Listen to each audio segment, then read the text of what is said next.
বৃন্দ, এসএসসি 25 সাধারণ গণিত ক্লাসে আপনাদের সকলকেই আমি আবির স্যার স্বাগতম জানাচ্ছি। আজ হচ্ছে আমি বোর্ড প্রশ্ন সমাধান ক্লাস 2-তে আরো নতুন একটা অধ্যায় নিয়ে হচ্ছে আপনাদের সামনে হাজির হয়েছি। এই অধ্যায়টা তুলনামূলক সহজ এবং পাশাপাশি হচ্ছে আপনাদের বোর্ড এক্সামের জন্য অনেক গুরুত্বপূর্ণ, বিশেষ করে এসএসসির এক্সামের জন্য। আর আমি এই বোর্ড কোয়েশ্চেনটা মোটামুটি অনেক আগেরই নিয়েছি, কারণ সবচেয়ে বড় কথা হচ্ছে আমি ইম্পর্টেন্ট সৃজনশীলগুলোই আমি চেষ্টা করব আপনাদের সলভ করার, যেগুলো আপনাদের এক্সামে কমন পড়ার সম্ভাবনা অনেক বেশি রয়েছে। ঠিক আছে, তো আশা করি আপনারা মনোযোগ সহকারে যদি ক্লাসগুলো করেন তাহলে আশা করি আর প্রবলেম হবে না। ঠিক আছে, আর যদি কোনো হচ্ছে অঙ্ক বা হচ্ছে কোনো বিষয় বুঝতে যদি প্রবলেম হয় তাহলে অবশ্যই হচ্ছে আমাদের কমেন্ট করে জানাতে পারেন। ঠিক আছে, কারণ হচ্ছে আমাদের অলওয়েজ টিম কিন্তু থাকে। ঠিক আছে, কারণ আপনাদের সুবিধার জন্যই তো আমরা রয়েছি, তাই না? আচ্ছা, তো আজকে তাহলে ক্লাস 2 শুরু করছি। আজ আমরা স্বাভাবিক আপনারা দেখতেই পাচ্ছেন যে সৃজনশীলটা নিয়ে কথা বলবো সেটা হচ্ছে অধ্যায় 13 অধ্যায়ের মধ্যে 13.1 এবং 13.2 দুইটা মিলিয়ে কিন্তু কোয়েশ্চেন আসবে। তো এই দুইটা অধ্যায় খুব বেশি সময় লাগবে না শেষ করতে। তো যারা এখনো শেষ করেন নাই, মোটামুটি আপনারা অনুশীলনী এবং কয়েকটা সৃজনশীল অবশ্যই করবেন। ঠিক আছে, আর যাদের টেস্ট পেপার নেই বা হচ্ছে আপনার গাইড নেই তারা অবশ্যই হচ্ছে পুরান হলেও সংগ্রহ করবেন। ঠিক আছে, আচ্ছা, কারণ আপনাদের সামনেই কিন্তু টেস্ট পরীক্ষা এবং পাশাপাশি হচ্ছে আপনাদের ইনশাল্লাহ জানুয়ারি বা ফেব্রুয়ারির দিকে এসএসসি পরীক্ষা কিন্তু শুরু হয়ে যাবে। ওকে, তো হাতে সময় কিন্তু খুব কম। আচ্ছা, তো আর কথা বলতেছি না, আর আমি তাহলে মূল ভিডিওতে আসতেছি, মূল ক্লাসে চলে যাচ্ছি। ওকে, আচ্ছা, আজকে যে কোয়েশ্চেনটা সলভ করাবো সেটা হচ্ছে সিলেট বোর্ড 2014। আচ্ছা, অনেক আগের বোর্ড তো হচ্ছে আমরা আগের বোর্ড হলেও প্রবলেম নাই, কারণ এই টাইপের ম্যাথ কিন্তু অনেক সময় আসে, বিশেষ করে আপনাদের কি বলে টেস্ট এক্সাম, এমনকি হচ্ছে বোর্ড এক্সামও কিন্তু আসে। এছাড়াও আপনি ঢাকা বোর্ড ছাড়াও অন্যান্য বোর্ডেও কিন্তু হচ্ছে এই অধ্যায় থেকে অনেক কোয়েশ্চেন কিন্তু পাবেন। ঠিক আছে, আর এই সৃজনশীলটা দেওয়ার মেইন রিজনটা হচ্ছে আমরা দেখা যায় এই অধ্যায়ের কঠিন কঠিন ম্যাথগুলো করে করে দেখা যায় অনেক ইজি ম্যাথগুলো আমরা হচ্ছে নিয়মগুলো জানা থাকে না বা হচ্ছে নিয়মগুলো ভুলে যাই। তো এইটা যেন না হয় তার কারণেই হচ্ছে এই ম্যাথটা দেওয়া। ওকে, তো আমি একটু বেশি ইজি ম্যাথ দিয়ে শুরু করতেছি অধ্যায় 13 এর। ওকে, তো সৃজনশীলটা আমরা একটু পড়ি, হ্যাঁ, উদ্দীপকটা। তো 5 plus X plus Y plus 135 একটি হচ্ছে কি গুণোত্তর ধারা। ঠিক আছে, একটি গুণোত্তর ধারা দেওয়া হয়েছে। আচ্ছা, ক নাম্বারে বলা হচ্ছে ধারা থেকে একটি সমীকরণ গঠন করো। আচ্ছা, ধারা থেকে একটি সমীকরণ গঠন করো। আচ্ছা, আমরা দেখতেই পাচ্ছি ধারাটার প্রথম পদ কিন্তু দেওয়া আছে, প্রথম পদ দেওয়া আছে, দ্বিতীয় পদ তৃতীয় পদ কিন্তু দেওয়া নেই, বাট হ্যাঁ আবার চতুর্থ পদটা আবার কিন্তু দেওয়া আছে। ঠিক আছে, আচ্ছা, তো এখন এইটা থেকে আমাদের বের করতে হবে যে ধারাটি অর্থাৎ এইখান থেকে আমাদের ধারা থেকে একটা সমীকরণ গঠন করতে বলছে। ঠিক আছে, আচ্ছা, আর যেহেতু এখানে গুণোত্তর ধারার কথা বলছে তার মানে কি অবশ্যই গুণোত্তর ধারার সূত্রটা ব্যবহার হবে। ঠিক আছে, আশা করি আপনাদের সমান্তর এবং হচ্ছে গুণান্তর দুইটা ধারারই হচ্ছে সূত্রগুলো মুখস্থ আছে। দুইটা সূত্র আমাদের ইম্পর্টেন্ট এই ক্ষেত্রে। একটা হচ্ছে আপনার যদি সমষ্টি নির্ণয় করতে বলে তাহলে গুণোত্তর ধারার n-তম পদের সমষ্টি, এবং সিম্পল ভাবে যদি পদ বলে বা গুণোত্তর ধারার n-তম পদ।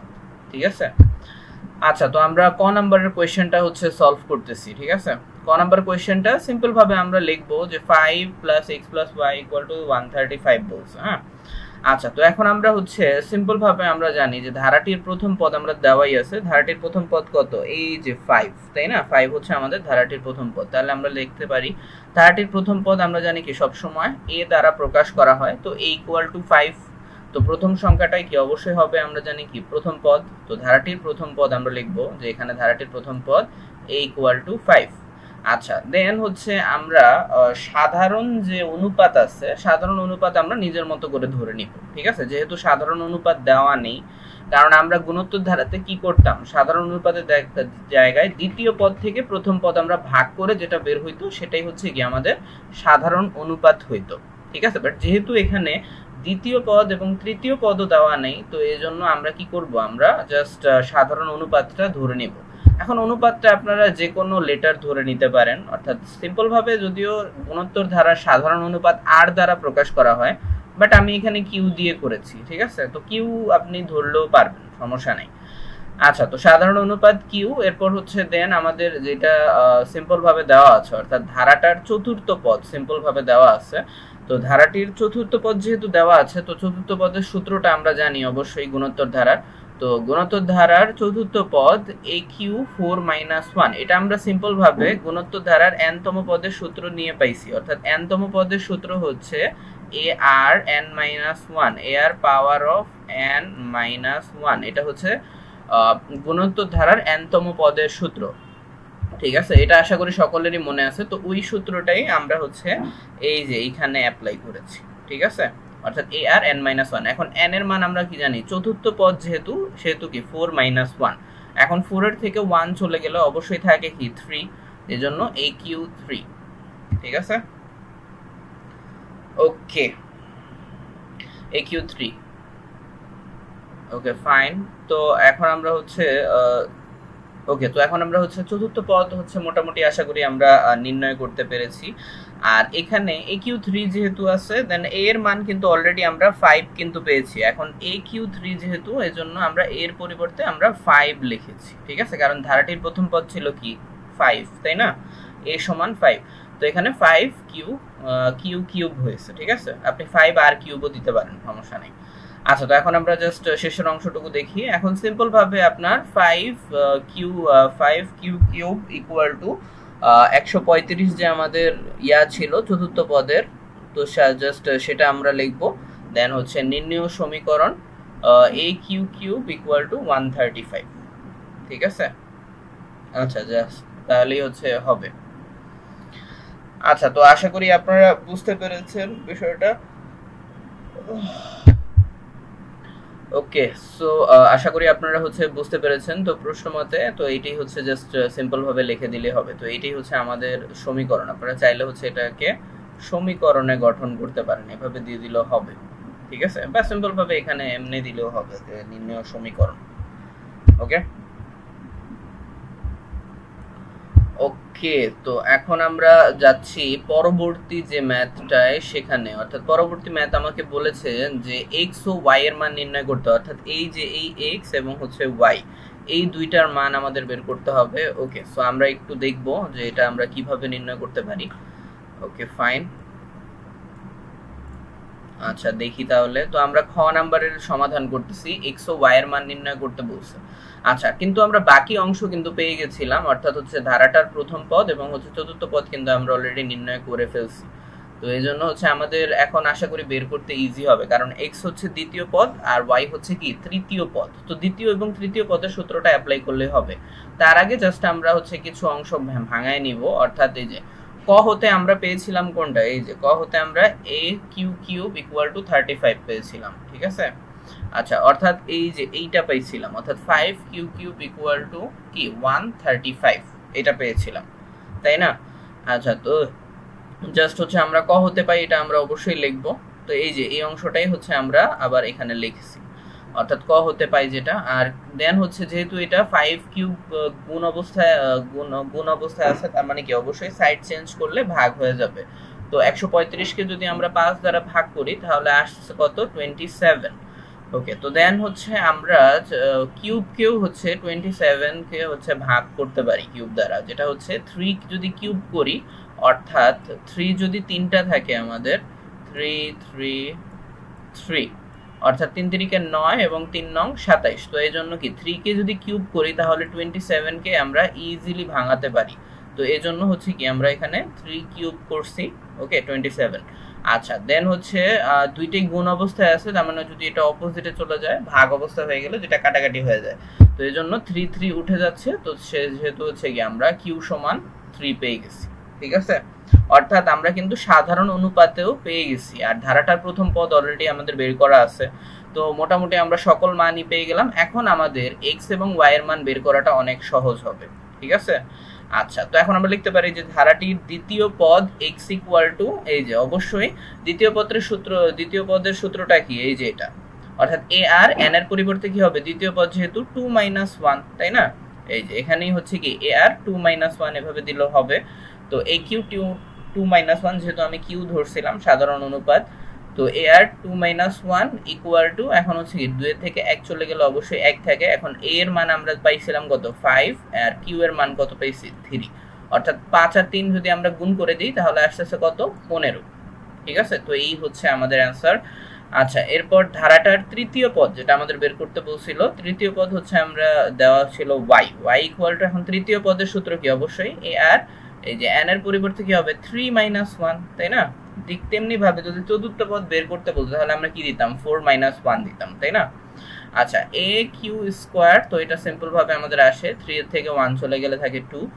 আচ্ছা, দেন এর মানও বসাইছি, দেন হচ্ছে কি বলে কিউ এর মানও হচ্ছে আমরা বসাইছি 3। এখন 3 কে স্কোয়ার করলে থাকে 9 এবং 5, এবং 5 নং তাহলে কত হয় 45। যদি আমরা গুণ করে দিই তাহলে আমাদের দুইটার মানই কিন্তু আমরা পেয়ে গেছি, অর্থাৎ দ্বিতীয় পদ x এর মানও পাইছি এবং তৃতীয় পদ y এর মানও কিন্তু পেয়েছি, যেটা আমাদের কিন্তু বের করতে বলেছিল। ঠিক আছে, তো ম্যাথটা অনেক ইজি ছিল। তো ইজি ভাইবা হচ্ছে আপনারা এই ম্যাথগুলো আপনারা করা থেকে বিরত থাকেন না, অবশ্যই আপনারা প্র্যাকটিস করবেন, তা না হলে এই ইজি ম্যাথগুলো আপনারা ভুলে যাবেন। ঠিক আছে, এটা কিন্তু এক্সামে আসার মতো ম্যাথ।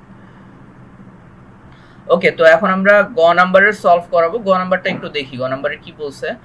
আচ্ছা, নির্ণীত এক্স কোন গুণোত্তর সংখ্যার প্রথম পদ, আচ্ছা প্রথম পদ, এবং ওয়াই দ্বিতীয় পদ হলে তাহলে ধারাটির 10তম পদের সমষ্টি। আচ্ছা, এখানে 10তম পদের সমষ্টি বলা হয়েছে। ওকে, সো এই ধরনের ম্যাথের ক্ষেত্রে আপনারা কি করবেন, এখানে যেহেতু সমষ্টির কথা বলা হয়েছে তো এজন্য আমরা কোনটা গুণোত্তর ধারার সমষ্টির যে সূত্রটা আছে, অর্থাৎ এই সূত্রটা আমরা অ্যাপ্লাই করতে পারবো না। এই সূত্রটা আমাদের প্রথম দুইটার ক্ষেত্রেই অ্যাপ্লাই হয়েছে, বাট যেহেতু যখনই সমষ্টি চাইবে তার মানে অবশ্যই কি গুণোত্তর ধারার সমষ্টির সূত্রটা ব্যবহার হইতে হবে। ঠিক আছে, আচ্ছা সেটা আমরা ব্যবহার করব। আচ্ছা, গ নম্বরের সমাধান কিভাবে করব, জাস্ট 10তম পদের সমষ্টি বের করতে বলছে। আচ্ছা, তো এখন আমরা গ নাম্বারের সমাধানটা দেখতেছি। গ নাম্বারে হচ্ছে আমরা খতে যেগুলো পাইছিলাম, অর্থাৎ এক্স এবং ওয়াই এর মান, সেটা জাস্ট আমরা লিখছি।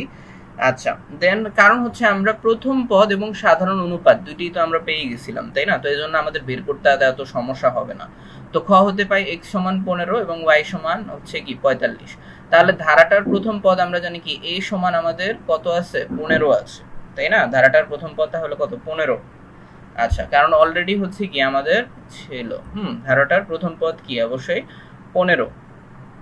আর সাধারণ অনুপাত কিউ ইকুয়াল টু তাহলে কি হবে 15 থেকে 45 হচ্ছে কি 45 থেকে 15 হচ্ছে কি আমরা যদি ভাগ করে দিই তাহলে কিন্তু আমাদের অনুপাতটা বের হয়ে যাবে। ঠিক আছে, কারণ এখন বর্তমানে ধারাটা হচ্ছে প্রথম যে ধারাটা আছে, কারণ আমাদের এখানে বলা হয়েছে যে নির্ণীত এক্স কোন গুণোত্তর ধারার প্রথম পদ, অর্থাৎ এই এক্স যদি প্রথম পদ হইতো আর ওয়াই যদি দ্বিতীয় পদ হইতো, ঠিক আছে, তাহলে 10তম পদের সমষ্টি কত হইতো। তার মানে কি আমাদের ভুলে যেতে হবে যে 5 হচ্ছে আমাদের প্রথম পদ।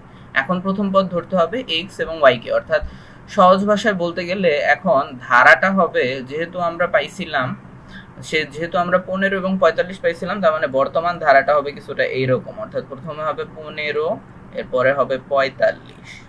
ঠিক আছে, এরপর হচ্ছে dot dot dot dot dot dot. ঠিক আছে, এরপরে হচ্ছে এই অবস্থায় থাকলে কিভাবে হবে। তো এখন আমরা কি এই সমান আমরা প্রথম পদটা কি আমরা সব সময় কি ধরি, প্রথম পদটা কি আমরা এ হিসাবে গণ্য করি, তাই না? তো এই জন্য প্রথম পদ এ ইকুয়াল টু 15 লিখছি। ঠিক আছে, আচ্ছা এরপর সাধারণ অনুপাত আমরা জানি কি দ্বিতীয় পদ থেকে প্রথম পদ অলওয়েজ ভাগ করে বের করতে হয়, এই জন্য 45 থেকে আমরা 15 ভাগ করেছি। তো 15 ভাগ করলে আমাদের অবশ্যই থাকতেছে কত 3। এখন 3 যেহেতু আমরা পেয়েছি আর 3টা হচ্ছে কি অবশ্যই 1 এর থেকে বড়, 1 এর থেকে বড় যদি হয় তাহলে সেই ক্ষেত্রে অবশ্যই এই সূত্রটা আমরা ব্যবহার করব। বুঝা গেছে?